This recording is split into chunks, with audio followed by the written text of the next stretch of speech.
Allah is the one, the one, the one, the one. Bismillahirrahmanirrahim. Assalamualaikum warahmatullahi wabarakatuh. Alhamdulillahirabbil alamin. Wassalatu wassalamu ala asrafil anbiya wal mursalin sallallahu alaihi wasallam. Jazakallah khair atas for I said Indonesian word there just now. Thank you very much for opening the event for tonight. First of all, we thank Allah for the opportunity and the blessings that Allah gives to for us to have this talk, Friday night talk, about the profit and loss. And we ask Allah to send and salutations to Rasulullah sallallahu alaihi wasallam. All right, we just finished the 6 pillars of Islam, right? Yes, Alhamdulillah. And then we entering to another sort of season, series, which is the 5 mighty prophets. Hopefully we start with Prophet Noah, or in English, normally known by Noah. Yes. Oh, yeah. Do you have anything else? No. Okay. All right. I'm gonna open my next mic. Assalamualaikum. All right. Let's start with today. We're gonna cover 4 things. Number 1, what does it mean by the mighty prophets, or the Ulul'azm? And then we're gonna talk about, after that we're gonna talk about the lineage of the prophets, of Prophet Nuh. And then we're gonna cover his storyline, his life events, and we're just gonna cover some of the important life events. I think every time someone says Prophet Noah, it's always the word the flood next to it, right? So I'm trying to get what is some benefit that we can learn. Probably you have already learned some of the benefits from the story of the flood. Probably I'm gonna try to give or present different angle on some of the wisdoms. And about the wisdoms, we're gonna cover that on the 4th topic for tonight, inshallah. All right, let's go with what is Ulul'azm, normally known as the messengers of the strong will. It's mentioned in Quran in Surah number 46, where Rasulullah SAW is being reminded by Allah. So be patient. Sabarna, okay.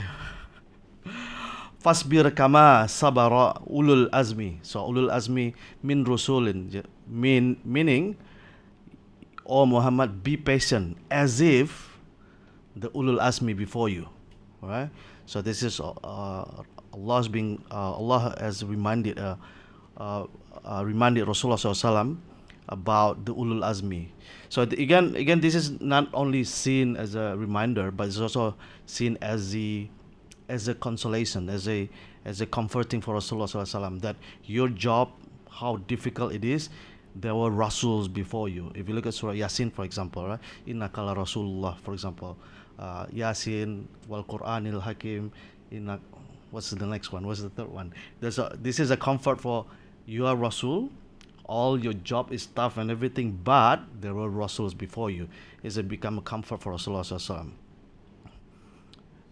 Now, if in front of the mic, I forgot all the but they'll come back anyway. Surah Yasin. All right. So that is and then in Surah Al-Ahzab, ayat number 7.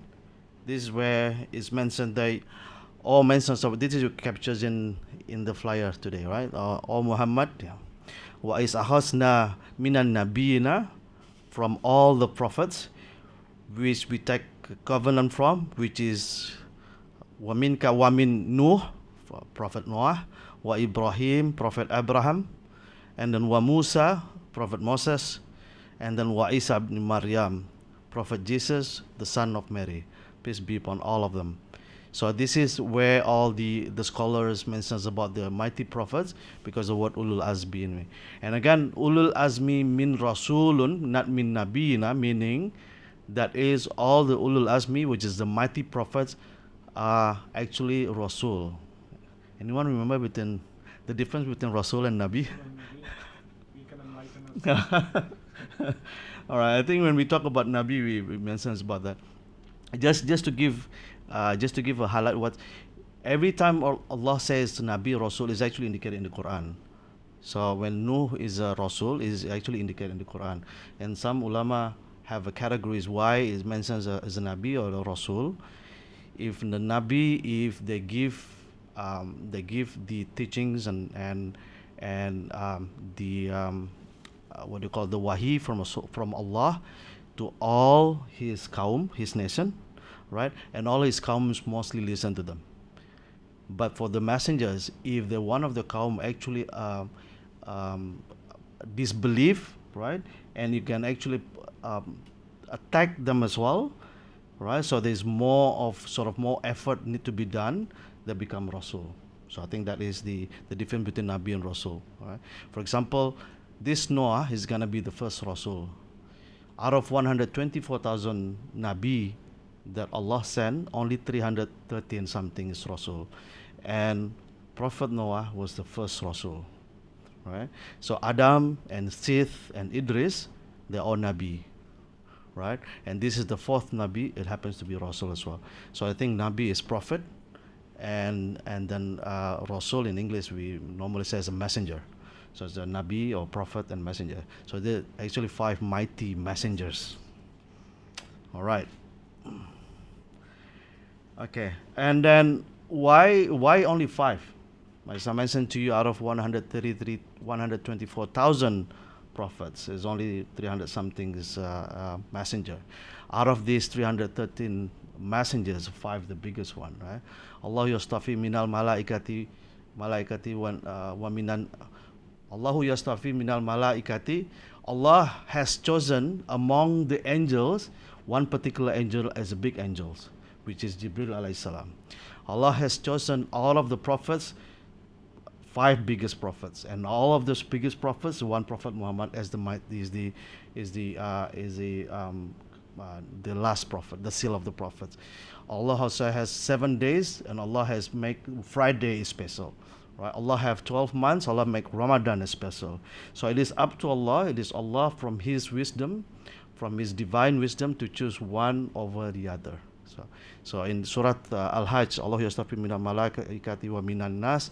Allah has chosen the word Mustafa. I don't know, you know the word Mustafa being used as well, a common name, right? Allahu yastafi. Allah chose something over something. Right? So this is Allah divine wisdom. Why only 5? Like for example, why you like blue, why you like yellow, you cannot explain it because it's just your favor. It's just like what you like. So that's Ulul'azm. So what is again Ulul'azm? Is 5 among the 313 messengers. They are big. They are very known for their strong will. The word azam, we use that in Indonesian as well. I don't know whether they use that. Azam means if you have azam, that means you have strong will. No, azam means will. Like for example, you want to get your, for example, you want to become a doctor. So where is your azam to become a doctor? That means like how is your fighting power, desire, the strong will. So the word azam, right? So Ulul'azm comes from that as well. All right, what is the lineage of the prophet of Nuh alayhi salam? The lineage of that, just probably talk about I just want to make a line first. What is my line here?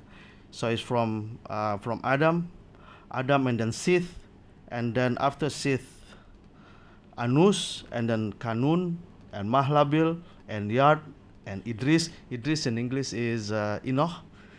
Yeah, Prophet Enoch. Prophet Enoch, actually the only prophet that died on the 4th heaven. Yeah, and Rasulullah SAW, when he did Isra Mi'raj, and he met Idris on the 4th heaven. There's a 7th heaven, right? The first heaven he met Adam. The second heaven he met the second heaven he met Jesus and John. Was that Yahya? And the third one I think is Aaron. What's the third one? The third one is I can't remember. The fourth one is Idris. The fifth one is Aaron. The sixth one is Moses, and the seventh one is Ibrahim. So there's a benefit of why on this different sort of heavens they made all these big prophets as well. But probably in a different topic, inshallah. I just want to go through just to give the highlight of different sort of challenges within this prophet. I want to go to with Prophet Seth. Prophet Seth in English is Seth, S-E-T-H. Prophet Seth alayhi salam. It is actually the son of Adam. Not anyone knows, because the word Seth actually never exists in Quran, but is a big narrations about him. One of the big narrations about Seth alayhi salam is Allah subhanahu wa ta'ala revealed 100 suhuf, 100 scrolls, and 50 of them to Prophet Seth alayhi salam. The Prophet Seth alayhi salam was a gift from Allah after Qabil and Habil. You know the story, right? Abel and Cain. I think Qabil murdered Habil, and then after that, Prophet Adam and the wife got pregnant again, and then they gave birth to Prophet Seth alayhi salam. So Prophet Seth alayhi salam, not mentioned in Quran, and then during the time of Seth alayhi salam was the first time Iblis introduced. Listen to this. This is very interesting, actually. Everyone get together. Oh yes, thank you. Jazakallah khair. Is that the aircon or just me? Just see, the same as well. So it is just the aircon, or probably my new dress as well. I don't know. Let me get some. All right. Just a little quick story about Prophet Seth alayhi salam. Iblis actually saw himself, what do you call that, appear as a human and teach people for the first time tabarruj. Tabarruj is, to look pretty against the different gender, for example, woman, and try to look pretty and everything. That was the first time during Prophet Seth alayhi salam. And the first zina was also during the Prophet Seth alayhi salam. The first murder was during Prophet Adam, right? Which is Qabil kill Habil, and he actually killed one sixth of the world population. Is it 1/7? Because it's only at the time it's only 7 or 8 people. Prophet Seth alayhi salam, during his time, where people get together. Listen to this. This is actually quite interesting. The people get together on Saturday, and then Iblis show like a sort of instrument, and everyone come, what's that, and they make it nice. So the first sort of music was introduced during that time, and that's why people come in. And guess what day that was Saturday night. So the Saturday night, the event that people go to club and stuff like that, it's nothing new. It's during the time of Prophet Sallallahu Alaihi Wasallam. What's that, 4,000, 5,000, 6,000 years ago? I don't know, right? This is a long time ago. So that Prophet Seth. And after Prophet Seth, there's Prophet Idris. Idris, his name is mentioned twice in Quran. Is mentioned by Allah in Quran as a prophet of patience. So there's a couple of prophet of patience. Ayub is definitely the pinnacle of patience. And he actually lived with the modern Egypt right now. And as I mentioned too, he died on the fourth heaven. And what is it? No, that's not. So it should be okay. All right. Hold on. How about Nuh? Nuh, his name is mentions in Quran about 43 times. He is as a Rasul, is in the Surat Suara, and he, along with the other, Ibn Abbas mentions about 80. You know that he's doing da'wah for 950 years, right? And out of 950 years, how many Muslims? Around, there are narrations about 72 or 70 and about 80, right? So for 950 years doing da'wah, only get about 80 people. So this is a pinnacle of patience. So what we've done, nothing compared to Prophet Nuh alayhi salam. Subhanallah, this is a prophet of patience. According to Ibn Abbas radiallahu anhuma, that we right now, all the human right now, is for the offspring or descendant of Prophet Noah and all the 80 Muslims around that was saved by during the flood at that time. Right? Because at the time when the flood, it's actually the flood covered the whole world. So it's actually the whole zalim, the whole people, disbelievers, actually wipe out of the earth at that time. Right? Inni lakum rasulun amin. So this is the reference from Surah Surah where he called to his nation that I am, inni verily for you, I am is actually a messenger. All right. That's on his lineage from Adam. So Adam from Nuh is about 10 centuries, about 1,000 years apart. I think is about 10,000 years apart. There was 100 years gap between the death of Adam and Nuh was born. All right. What about his family? Not much mentions about his family. He has one wife, and his wife is mentioned in Quran for one particular reason. Allah mentioned in Surah Tahrim that Allah give daraballahu masalal lazina kafaru who amrah of Nuh, the wife of Nuh. Why? Because of the wife of Nuh is the same as the wife of Lut, is the wife of the mightiest prophet or the big prophets. They actually disbelieve, right? And Ibn Abbas mentioned that there are no other prophets, right, tested by Allah except these two, whose wife is actually wicked and disbelief. So there's no other prophets. So this is one of the big challenge for them, is one of the family members, closest family, which is the wife. Prophet Lot's wife, she also disbelieved. She also got punished. I think one of the because all the nations of Lot is also wiped out during that time, and the wife of Lot also the same thing with the Prophet of Noah. All right. He has 4 sons, and this is Israeliyat. That means it's not mentioned in Quran or Hadith, but is based on the source from Bani Israel, Israeliyat. They mentioned there's 4 sons, but the one son that is actually, according to Israeliyat, by the name of Siam. This is the one who's actually a secret believer. So he pretended to be believing, but at the time, and then when he says everything because of the presses and everything, he said, okay, Dad, I'm not actually a believer. So he left. Right. So there's one. So it's only one wife and 4 sons. Right. Not much stories about the family of Noah, except that Noah was tested by having a wife which is what disbelief and wicked. All right. Storyline. First of all, as I mentioned to you, the murder, right? The sin of murder was introduced during the Prophet Adam. The sin of tabarruj and zina was introduced during Prophet Seth, right? And then at that time there's no shirk. At that time there's no shirk. Shirk is associating partner to Allah. What's the common word for that?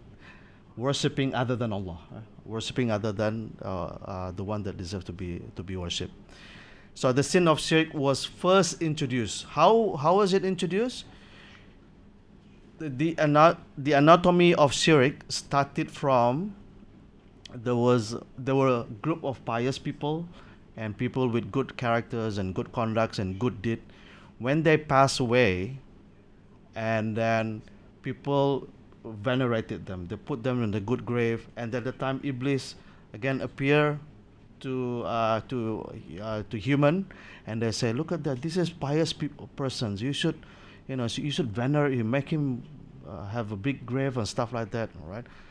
Okay, people do that again, and then after next generation, look at this, we should make a statue from him. Look at he is so pious and so known and everything. Let's make a statue. Right. The same thing, they make statue.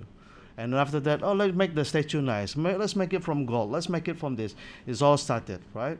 And then, don't you want to show respect to this statue, to these people, right? Why don't you just bow your head a little bit, right?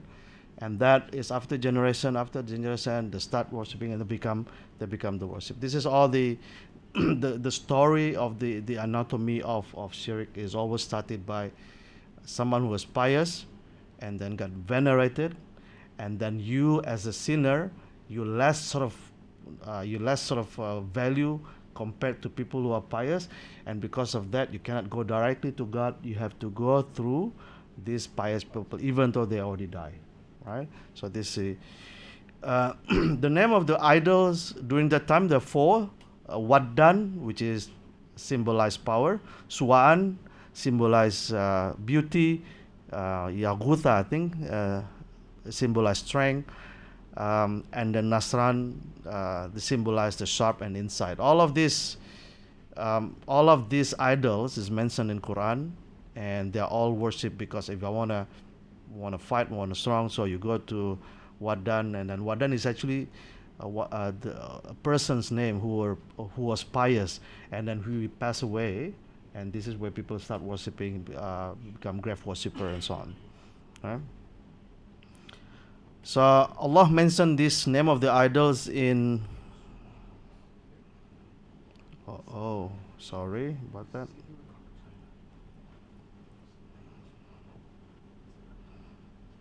Why is it jump?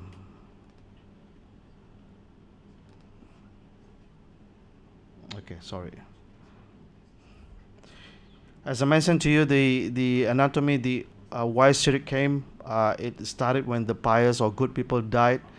The statues were built, and the next generation increased in the reference, or this is a good person, this is a good people.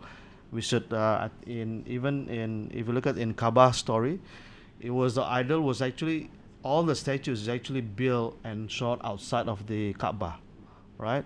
And then people asking, who's this person? Oh, he's very pious, he's known. Why we put here? Just put it in closer to Kaaba, and then getting closer to Kaaba, and then why here? And then the next generation, I thought we saw respect. Then put it inside the Kaaba, right? So it's all step by step. So it's all like bidah as well, all step by step, and then getting. So this is why Iblis is actually one of the pinnacle of patience as well. Doing it slowly, one generation. Like for example, it's okay, just go to the nightclub. You don't have to drink, right? You just sit there and watch. You can drink Coca-Cola, whatever drink, right? And the first time, taste 3 times, 4 times, you get comfortable. Come on, it's haram if you drink actually a lot. If you just try to sip it and you control yourself, you can do it. You do it on the 6 months, and then after that 1 year, 2 years, and then you become comfortable with that, and then you're getting used to it. This is all step by step. This is how Satan works, right? It's all step by step. It's like like in a well, when you pull the bucket of water, it's like step by step. Right. I mentioned it to you about the story of Iblis disguising. That's the word I was looking for. Disguising, not disguising as a man, showing himself as a man, and then says, "Oh, this is a grave of a good person. Let's venerate. Let's make the grave bigger and make this and so on and so forth."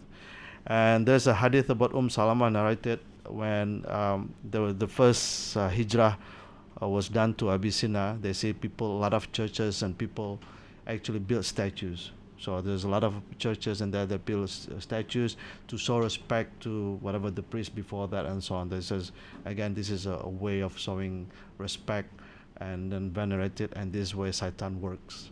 To actually venerate the person, and then suddenly your dua, your supplications, and your prayer not longer going to God, but is also through this the symbol of the dead pious person.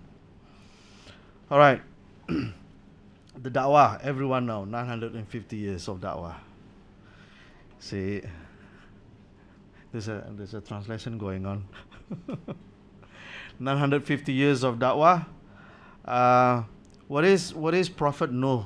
How does he look like? He's mentioned as an excellent speaker, right? So of course he's a patient person, and he always use reasons and rational. Today in our chat, I remember 3 things of doing dawah. The first one is find commonality. Number 2, what's number 2? Number 2, the first one, commonality. Number 2, I say compassionate. Number 3 is reasoning. So all of these 3 is actually in the Quran, right? You have to show love. You cannot you cannot give something if you don't have, right? The love of you towards your deen, that's why you want to share your deen, right? It all started with love. Like a da'wah is all started with love. You cannot invite someone you don't love. Like the word da'wah itself is actually invite, right? You don't invite your enemy to your house to eat dinner, to have dinner with you, right? So this is it is da'wah is like inviting persons, and it's always gonna be compassionate and rational. And the same thing with Nuh alayhi salam is if it's if you have ever heard the story of Prophet Ibrahim alayhi salam, right? And say, look at the sun is so big, let's worship the sun, and the sun disappears. Well, it's not God, then why the sun disappear? Look at the moon is beauty, and then the following day the moon disappeared. So this is not Ibrahim, it's actually Ibrahim asking people to think. This is the way that to reason, to do rational thinking. When he came to the temple and destroy all the small statues, right, and put the big axe on the big statue, helping people. What, probably the big statue he did? No. This is the way of asking people to use their rational thinking. And Prophet Noah is also known for that, right? So look at the sun. Why are you sleepy at night, and why there is no lights at night, right? So this is like, is it a coincidence that you're sleepy at night and the light is turned off, right? And then during the day you feel spirit, you want to go, you want to do work or something, and the light is on. Don't you think it's something that is being systematically planned? So this is how Nuh approached his nation. So it's all about reasoning, right? About reasoning.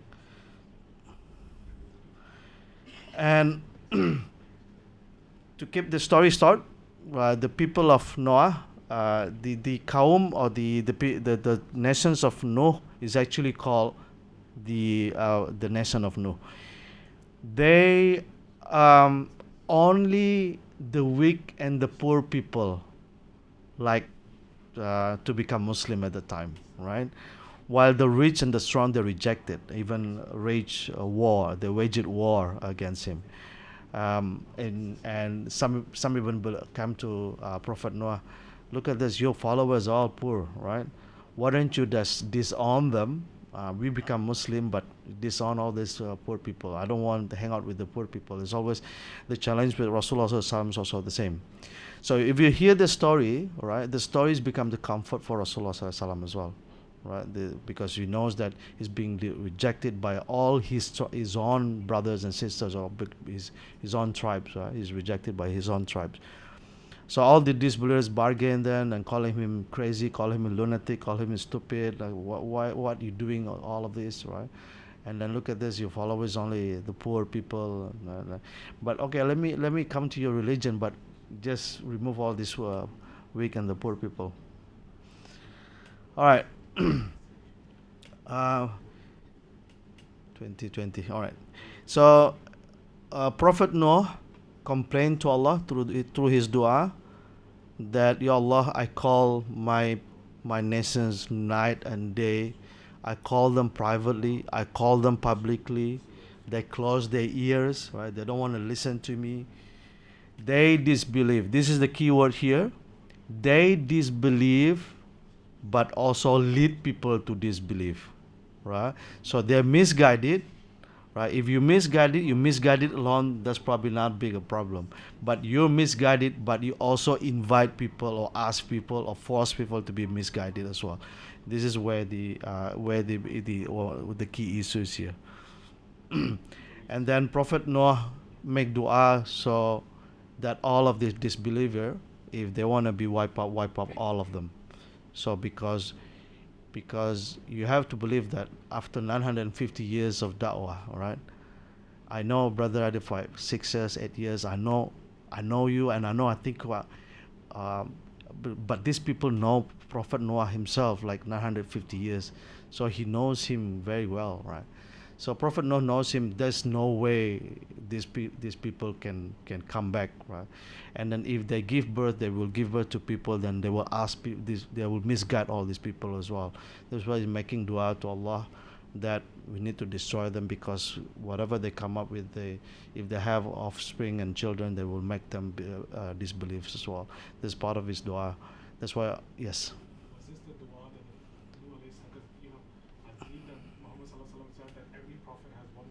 Yeah. and Allah always answered. Yeah. Was this the dua that The Rasul alayhi salam? the dua, if you look at the wisdom, because he's a prophet, he knows what his nation looks like, and after dealing with them for 950 years, so he's know for sure that it's these people. And it's also from Allah. Allah also mentioned in the Quran that also we will wipe them out as well. So that's why the instruction to build the boat and everything, right? So this is already a sign that we're gonna punish them anyway, right? So Allah knows they're not gonna, they will not they're not gonna repent. I only remember there's a hadith of Rasulullah sallallahu alaihi wasallam mentioned about Prophet Noah and Prophet Jesus, where at the time I think it was after the Battle of Badr, and there was a prisoner of war, and Rasulullah asked what we should do for this prisoner of war, all right? And then Umar bin Khattab said, let's kill all of them. And then Abu Bakr said, let's forgive all of them. And Rasulullah says to Umar bin Khattab, he said, you're gonna kill, you like Prophet Noah. And then when he says you save all of them, Abu Bakr, you're like a Prophet Jesus, right? Alayhi salam. So I know that. And again, why this dua was made, because I think after knowing all of these nations and there's no way that they're gonna turn back, I think that's why it's dua. This is the dua of it's captured Surah An-Nuh. Indeed, you live with them, you will mislead. They will mislead your servants and not accept the wicked one and the disbeliever. So this is captures in Surah Nuh, ayat 27. Right, then Allah accepted the dua and instructed Prophet Noah to build the ark. And when he built the ark, or the boat or the ship, everyone start mocking him. Like how, of course, if you build a boat right now or ship near Chim Sa Choi, everyone will not make fun of you because it's next to the sea, right? But if you were somewhere in the peak, for example, at the top of the peak, you build a boat, then people start thinking, what are you doing, right? The same thing, people mock Prophet Noah. They call them crazy, they call them possessed, and so on, for making this ark. All right, the flood. What about the flood? Has anyone seen? Excuse me.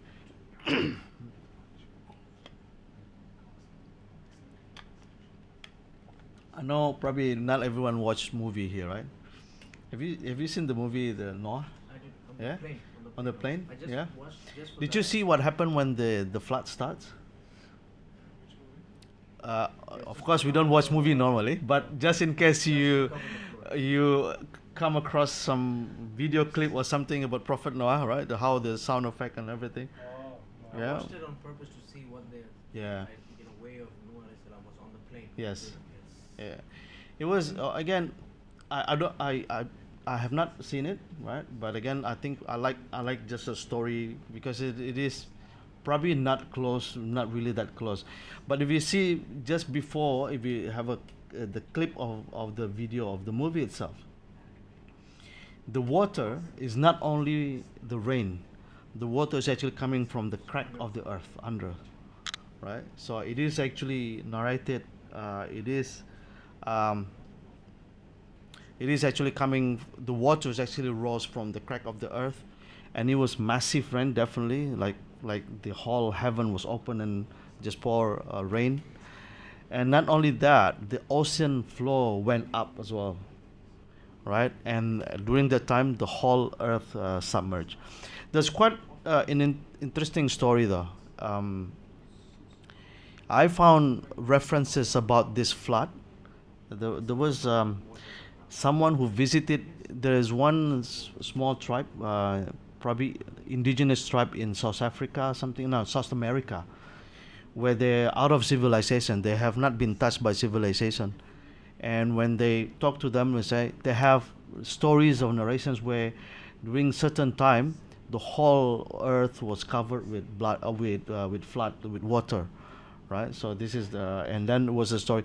If you look at the story of the people of Manu or Banu, I don't know whether in Hindu scriptures the story about the people of Manu, people come with boat during that time, right? So there's a story of flood and a massive flood and massive flood and people safe in the boat. So these are narrations is almost in every cultures, and so that means it is a widely known, right? So that is the descriptions of the flood. Um,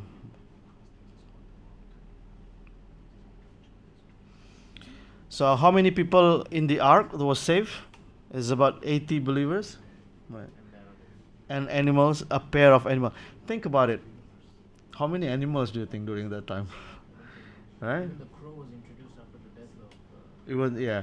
But if you look at, because not only birds and insects as well, right? So birds and there how many people of them? It's only 80. This is actually, if I'm thinking about project management point of view, right? How much resource they have to think about and bringing all this. I don't know whether elephants included as well, but bringing all this and make sure there's pair, right, between male and female, right? Actually, there could be a lot of animals. Yeah. Since we have dinosaur stuff, Yeah. or maybe other animals. It might be other animal. And how big is this? And how many, how much food they have to prepare and everything. I was thinking just from a project management point of view, there was a massive project, right? To put 80 people, and we don't know how much food you need to bring, right? All this animal, and some animal might eat other animal as well. I don't know. It's right. So if you look at that movie, the snake as well. I don't know whether the snake is there, but if you think about it, it is actually a massive job to get all these different species of the animal and put it into ark. Anyone knows between ark and boat? Do you know? The people always says Noah's ark, right? You know the difference between ark and. Its arc is huge. Now I just googled it before I came here. The word ark, but again, We have a Noah's Ark, like a yeah, as well. yes, but in Quran there's no difference. It's all fulka. Alam taranna la fulka tajri min fahti. I think about 23 times in Quran the word fulka. Fulka means boat, right? But in English it's translated into ark, not boat. The difference between boat and ark is the boat or ship. There's part of the boat under the water. If ark is all wooden, like a flat, like a raft with walls. So it's probably like a box or something, right? So Yeah, it's like they make raft with the. yeah, the there's wood. yeah, like a wood Flat. and then flat, Square shape. something like that. So that's More what like it. Titanic, right? Nothing like Titanic. Yeah. You know the catchphrase of Titanic before they set sail. Even God cannot cannot sing this. Yeah, Subhanallah. And then God sing on the first step. Right. So yeah, just a little bit of trivia on that. Between how is exactly the ark or the boat? Yeah, wallahu alam. All right. This is an ayah of Surah Hud, ayah number 41 and 42, which is I think. وَقَالَ ارْكَبُوا فِيهَا بِسْمِ اللَّهِ مَجَرَيْهَا وَمُرْسَاهَا إِنَّ رَبِّي لَغَفُورٌ رَحِيمٌ. This is the story of the ark or the boat is already sailing, and the wave as big as mountain, and at the last minute, Prophet Nuh still calling his son, Ya Bunayya, wahai oh my son, yeah. What is it? Ya Bunayyar kam ma'ana, please come with us. Wala takum ma'al kafirin, do not hang out with this disbeliever. His son is actually disbelieved. He disbelieved. At least he disbelieved with his father, right? He didn't believe his father. Even at the last minute, if we continue reading the ayah, what his son says, don't worry, Dad, I'll go somewhere else. Don't worry, I'm fine. I'm cool, right? So this is, and again, he didn't call himself disbelief, his son. Don't hang out with disbelievers. Right? So there's a still chance for you to be safe. Right, this time. In the previous gathering or talk, I mentioned about one of my childhood friends who was Christian and then converted to Islam after hearing azan. Even though he hears azan many times, but then during his university time, it was in the morning or something, he heard azan and start thinking azan was people reciting azan throughout the globe and so on, right? And then he became Muslim, and then a few years after that, he got some illness and he passed away. I also have a childhood friends. Hopefully, one of my childhood friends will not listen to this. One of my childhood friends, which I think come from a very good Muslim family, and then he is also a good practicing family as well, a good practicing Muslim as well. And then I have one friend who actually has indebted with him because when he was young and he didn't get his parents to teach him about prayer and salah and everything, he's actually learned from this person. This person left Islam and become Christian. Right, and it was at the time we were so sad to hear the story. I was still in university. Right, we were sad to hear the stories and he was a good person, a good Muslim, everything. He left Islam, and so on. But there's one thing that also that struck me as well. One of my friends went into the parents of this Murtad, right, and then he actually asked, let's say his name is Johnny, how is Johnny doing? And the parents say, Johnny who? So the parents already disowned him, right? Because he left Islam. Right. So, and again, there is a reason why Allah makes you blood related, becomes related, right? So it is a struggle for us who is a family converted to or left Islam, why he still hasn't died yet, is still opportunity to go back. One of the good family members, which is actually my mother's cousin, has someone who stay in our house, and when he left for his university, converted to Christianity, and my mother was very, very upset, very upset, and said, Mom, I said, we still have a chance. We still have a chance to attract him. And this is actually a test from Allah, whether he can.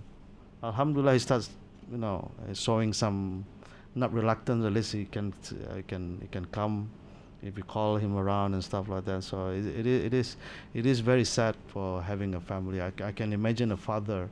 He's a prophet, right? And not after 950 years, not only having only 80 followers, but is one of his son is actually not Muslims, a disbeliever. All right, the flood ends. There's no narrations about how long, and in the Quran it mentions in the not month, in the Mount Judy. I did some lookup, Google lookup somewhere. There's somewhere in the somewhere there, and then the Prophet released all the animals. And when they landed, the Prophet prostrated, make sujud. Assalamu alaikum. And they perform fasting. So fasting has been performed since the time of Nuh as well, as the being grateful to Allah. So at that time, after the flood, all the disbeliever, all the zalimun, they all wiped out from the earth, right? So it's only Nuh and his 3 sons, and all the other believers, they're all about 80. According to Ibn Abbas, radiallahu anhuma, is about 80.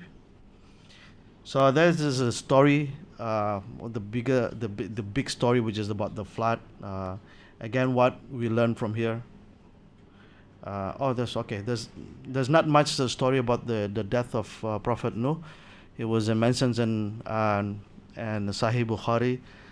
Before he passed away, he asked to get all his children, and before he passed away, he asked I warn you for a few things. Believe in Allah, and there's no ilah except Allah. And he also mentions about, if all this universe, right, on your left hand and on your right hand is your la ilaha illallah, then the la ilaha illallah is heavier than the whole universe. And he also warned his son not to associate Allah, not to make shirk, and be careful about your pride of being kibr, to show arrogance. It is sort of amazing that when someone passed away, some people think, I remember some of my friend, oh, what are you going to eat? How were they gonna eat after I pass away? I die, right? All the prophets thinking whether the son will continue worshipping Allah, right? The son will stay away from shirk. Thinking about the They're thinking about life. Subhanallah. All right. Okay. What is some of the lessons? The Prophet Nuh being mentioned 43 times in Quran. Of course, it's going to be a long, we only have 1 hour. I don't think we're going to cover the whole wisdom. I've captured just a few things. Number one, da'wah, because so many da'i here. So da'wah focuses on effort, how to improve your effort, how to increase your effort, right? It's not about result. Result is Allah's department, right? So if you talk about whether my da'wah is successful or not, it's not depend on how many shahada you make, right? Not depend on how many Quran you distribute, right? But you put the effort, and then we want to get better and better every time. So it's a da'wah focus on effort rather than anything else, and we just rely on Allah for the result. Yeah. The other thing is, Iblis is always put his best effort for us to fall into shirk, to fall into worshipping other than Allah. As I mentioned to you, the sin of shirk was introduced during the time of Prophet Nuh alayhi salam. Right? Really? Yes.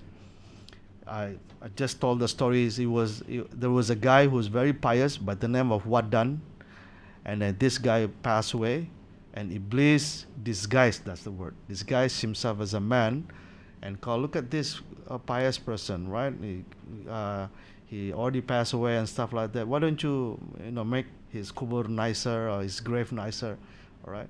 And then after that, why don't you make a statue, right? Make a statue. Or you have to look at him. He's so pious and everything. Make a statue bigger, right? Please show some respect, and then bow, and then after generation after generation after generation, this is the anatomy of shirk. According to the Sahih. Oh yes, yes. This all the stories I took from Ibn Kathir. Yeah, all the stories of the Prophet. So sorry. Why do you need to travel such a distance? You can make small versions of that idol, bring it home. Yes. Oh yes, you can bring it home as well. It's a portable. Portable God. Yes.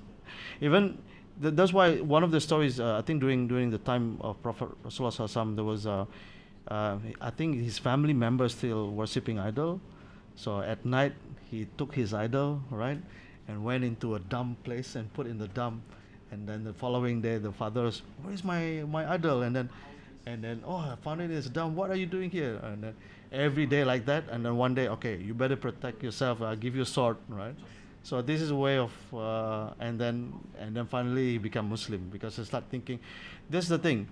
If you've been exposed, if you already been in an environment of shirk, like for years and years and years, your fitra is actually cover and cover and cover and cover. It's very hard to get. I remember the story of someone, I think it happened in Thailand. So he went into a shop with his child, and then in front of the shop there is like a mini statue or something like that. And then when there's a Muslim family, obviously, when he came in, they saw the shop owner get a glass of water and then give to this whatever the god, whatever, a statue or something, right? And this little boy, 8 years old, right, I just confused. What are you doing? Giving the god drink. How long have you been doing that? I don't know, 30 years, 40 years? Have the God drank at all? Right? For the kid, because born Muslim, raised Muslim, for them is, but think about from this guy's perspective, right? For them, this is the most logical thing to do. And that word from that little kid says, That is the fitrah. and then suddenly take the fitrah, right? So this is our job in da'wah, is just whatever, probably one words that Allah has blessed that word, it get the fitrah revealed, right? So it's to penetrate the heart, and then just the fitrah. Because I think I come to that wisdom on the third one, inshallah. Yes, I like this one. Knowledge of the appearance versus true knowledge. Why I want to say this? Remember when Prophet Noah built the ark, and he built it not next to Chimsa Choy, very close to the sea, right? He built it on Victoria Peak or something, right? So everyone these people actually split into two now, right? The believers that says, if someone, like for example, if you know Prophet Noah for 950 years, right? He knows he's a patience, he knows he's smart, right? He knows he's like akhlaq is very good and everything, right? For 950 years. Not only that, you know him that he didn't anything from you, right? All the prophets, he didn't anything from you. He just need ajar from Allah. They don't need financial benefit from you. Rasulullah SAW also offered, right? If you have woman, if you want to have money, if you want to give you everything, no, I don't need anything from you. This is just my job to give you what Allah wants me to give it to you. Now all these people actually mock Prophet Noah, right? And mock him. Why are you making this art? You're just ridiculous, you're lunatic, you're depressed and everything, right? But if you really think about it, if you know like a prophet, right? If you know this prophet, it must be something behind why he's building this. As I ask you to think about, look at the project management perspective of it, collecting all animals, right? This is some serious work. And then Prophet Noah, known to be rightly guided and nice persons and smart and everything.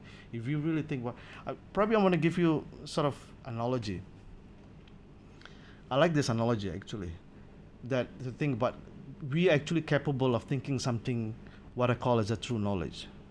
Let's say we don't drive here, right? Let's say you go to the US, right? And then you land it in one of the city, and then you rent a car. And then when you rent a car, and then, okay, this is the highway from this street to this, you probably take one day, all highway, 200, 100 kilometers an hour or so on. You start driving the car, and before you're driving the car, the rental says, please stay tuned on this FM radio station, because this is this FM station is for traffic FM, right? And let's say you're cruising 100 kilometers an hour and everything speeding, right? Listening to Quran MP3, for example, right? And suddenly, breaking news, right? FM, breaking news. You've just been flooring for about 150 kilometers or something, or it's very fast, and then the breaking news from FM say, just right in front of you, there was a massive multiple accidents. If you in area 24, take exit right away. And you just realize you're actually in the area X24. But all the way straight, right? But the radio say it is a massive accident. It's gonna be expected traffic jam huge. You better exit now, right? You being a Muslim, this is land of kuffar, right? This is radio kuffar, right? Why do I need to believe that? Look at this land, the street is so clear and everything. No, we don't do that. The first instinct we do is just exit right away, right? We don't think it's a land of kuffar, radio kuffar, this, we don't think. We just right away. That means we as human is actually capable of understanding the true knowledge, right? Not just the knowledge of appearance. The knowledge of appearance is, I'm driving 150 kilometers, nothing right in front of me. But this guy, I don't know about this guy. I just landed in America just now. I don't know this guy. I don't know this radio station. I don't know him at all. But this guy say, exit now. I exit. Right? This is a true knowledge. And people who has wisdom, this is like a zenith of wisdom. Right? Not only the knowledge of appearance, what you see, but the knowledge. Think about it. Why this guy built FM radio stations, hire a helicopter or something just to tell a lie, right? Why? There's no point in telling a lie. The same thing people of Noah. Why Noah building this ark? Why? The sea is over there. Why? If you understand Noah, a lot, people will understand. Wow, they become even believe, right? And then all the believers actually see what really happened. See, this is what I mean about the knowledge of appearance versus the true knowledge. The true knowledge is you actually start analyzing, you start thinking about it. Because I work in my office, I sometimes work with, we cannot make a decision without what you call a data-driven, right? For example, why people, for example, we're selling this ticket, that ticket, because we know during this peak season, more people traveling for this, all based on data, based on the instinct no longer work, right? We have everything have to be backed up with data, evidence, right? And why that? We have to do some analysis. That's why Allah give us brain, right? That's why some ulama says it is actually not permissible to become vegetarian, because why? Allah builds a set of teeth, right? An enzyme in the body, and everything that process the meat, everything, because Allah built for a purpose, right? There's nothing Allah created is for batil, is for without any purpose. The same thing, Allah give us brain and knowledge and everything to do analysis. We do analysis before making decision. All right, the fourth wisdom. This is, I think, I pray that all of us can do this as well. In most of the time when people in their deathbed, people try to do talqin, that say la ilaha illallah. This prophet is not doing talqin. People not doing talqin, or is actually giving advice, giving Indonesia? sorry, talqin. Talqin is a sunnah. Yeah. So because we want him to say la ilaha illallah.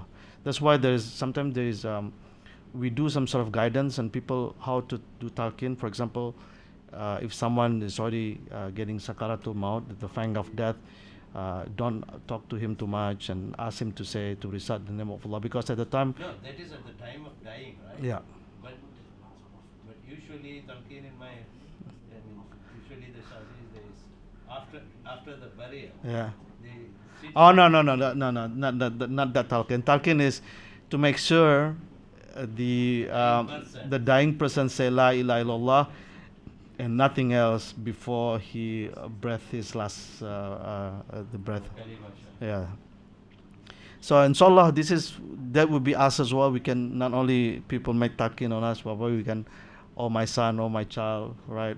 Please remember Allah. Please continue your prayer. That's probably the most significant message that we can leave to our offspring, to our family, is don't worry about our shop, don't worry about our bank account number, don't worry, never leave Allah, trust in Allah and worship Allah, and inshallah we become people among all these people, inshallah. Nowadays it's sudden death.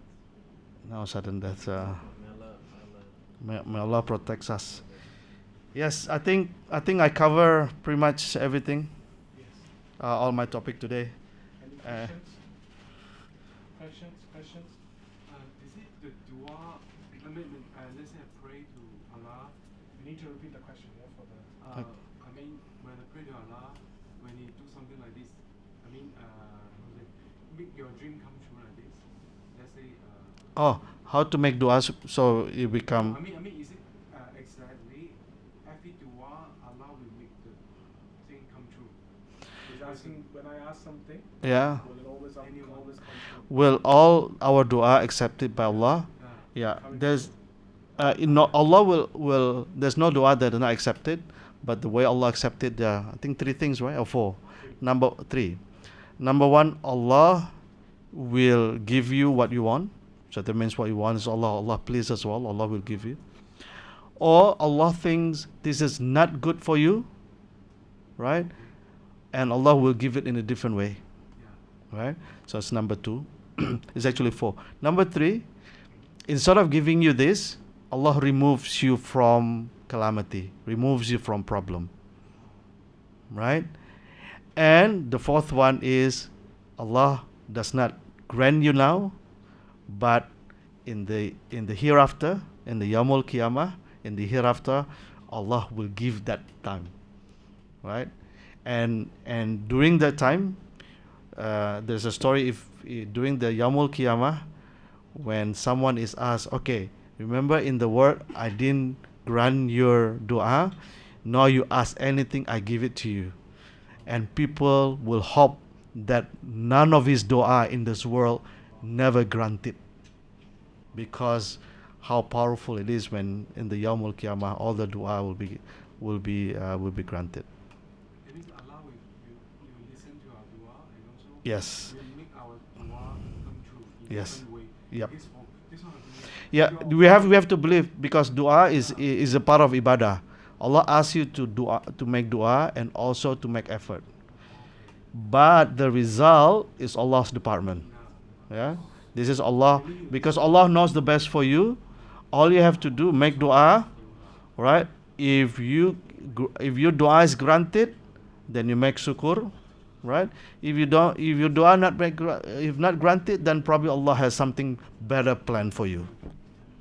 You have to have that thinking. You have to attitude by making dua. Yes, inshallah. Do you have any other question? Yeah. Not anything. Anything simple.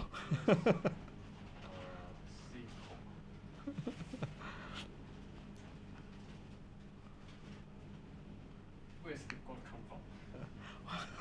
Oh, that's a simple question. Where did God come from? So I think probably I need to answer this on a different time. Okay. When it, I think I will not give you the direct answer. When it comes to Allah, then there's always a good surat Ikhlas, right? Qul huwallahu ahad, Allahu samad, lam yalid wa lam yulad wa lam yakul lahu kufuwan ahad. The last verse was, there's nothing that is like him, right? There's nothing like, because when we're in this world, right, there's all of I don't know whether you heard this question before. Can God make something that he cannot carry? Right? Right? Because you use terminology of this world to measure it, right?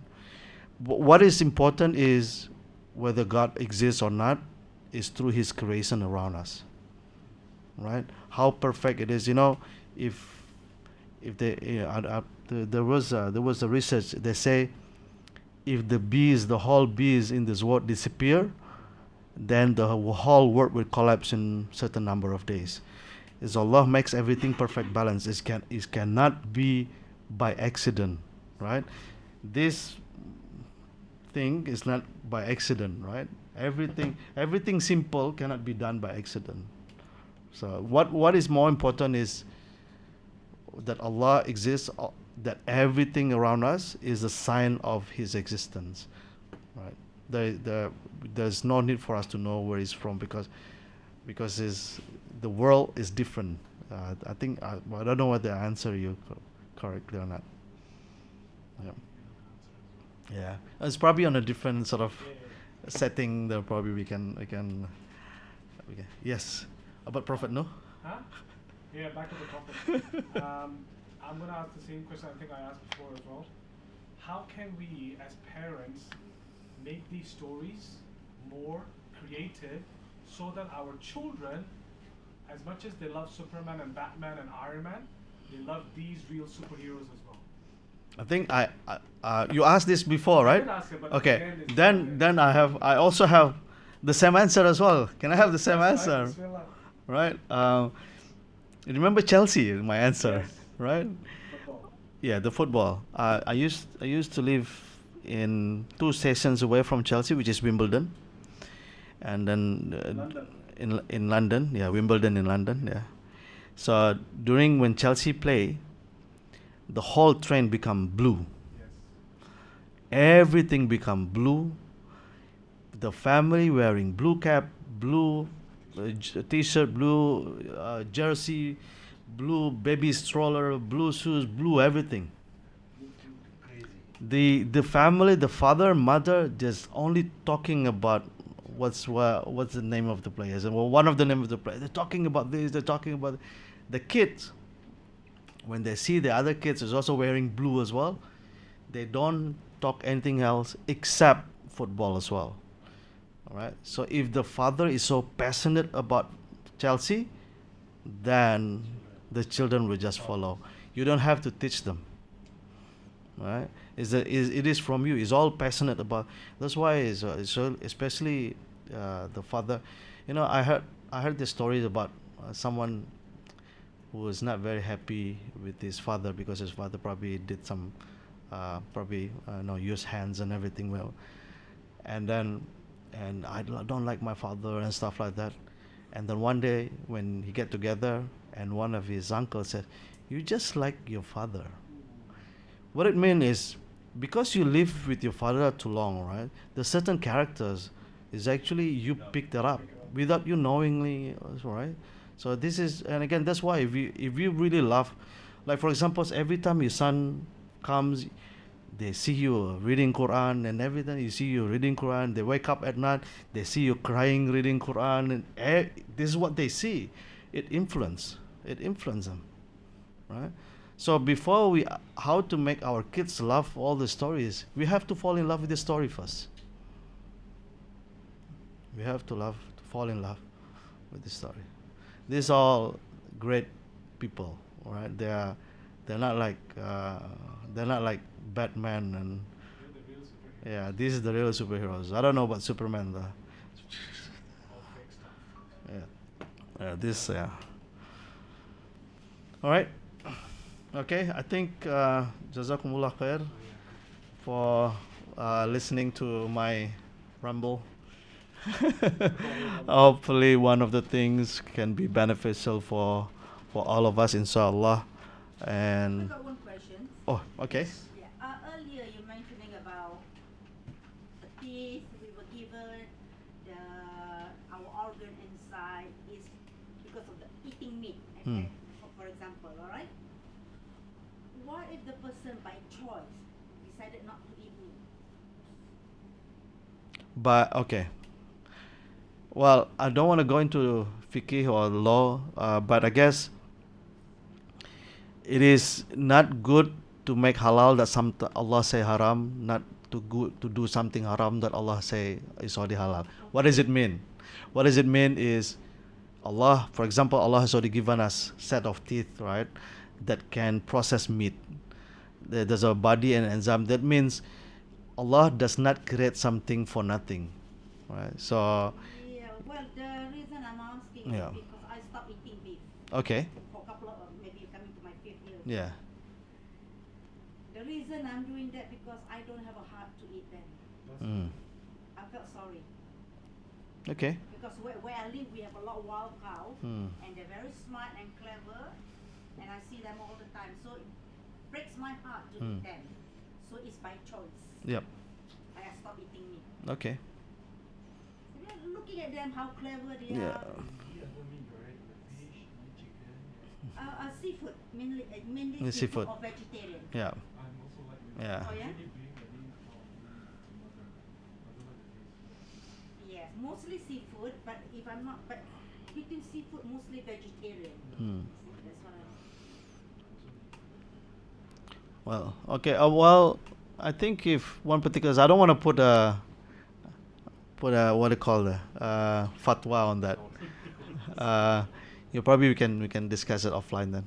Yeah, inshallah. My Allah is the one.